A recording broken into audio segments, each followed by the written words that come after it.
शहजादे और शहजादियों और तारीखी इमारतों से भरा लंदन शहर इस साल ओलंपिक्स के दौरान इंसानों से भर जाएगा। अमेरिका से ओलंपिक्स में हिस्सा लेने के लिए पहुंचने वाली ट्रैक और फील्ड टीम लंदन के बजाय बर्मिंघम में क़याम करेगी। अमेरिका और बरतानिया के वक्त में पाए जाने वाले 5 घंटे के फर्क से एडजस्ट करेगी और अपनी फाइनल ट्रेनिंग के दौरान ओलंपिक्स का प्रेशर कम लेगी। बर्मिंघम को इस अरेंजमेंट से मिलेगा $30 मिलियन का बिजनेस। हम इस वक्त वहाँ मौजूद हैं जहाँ अमेरिका की ट्रैक और फील्ड टीम प्रैक्टिस करेगी। ये अलेक्जेंडर स्टेडियम है।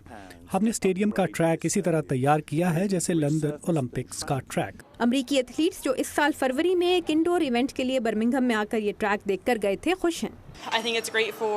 अमेरिकी एथलीट मोर्गन कहती हैं कि दरमियाने फासले की दौड़ में हिस्सा लेने वालों के लिए यहाँ बहुत से ट्रैक हैं और मौसम अच्छा है।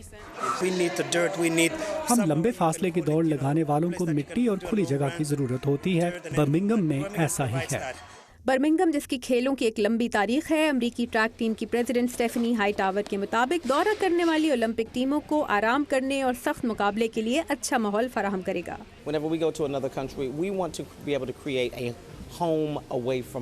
ये कहती है कि हम जब दूसरे मुल्क में जाकर खेलते हैं तो चाहते हैं कि हमें अपने मुल्क जैसा माहौल मिले, लेकिन ऐसा होता नहीं है। लेकिन बर्मिंघम की सकाफत इतनी ज़रखेज़ है कि हमारी टीम को पहले ही अंदाजा है ये कितना खुशगवार तजुर्बा रहेगा।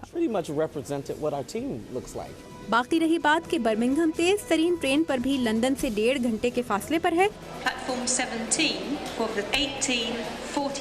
तो अमेरिकी टीम को कई दिन पहले ओलंपिक विलेज पहुंचना होगा क्योंकि टीम ऑफिशियल्स नहीं चाहते कि एथलीट्स बहुत ज्यादा वक्त सफर में गुजारें।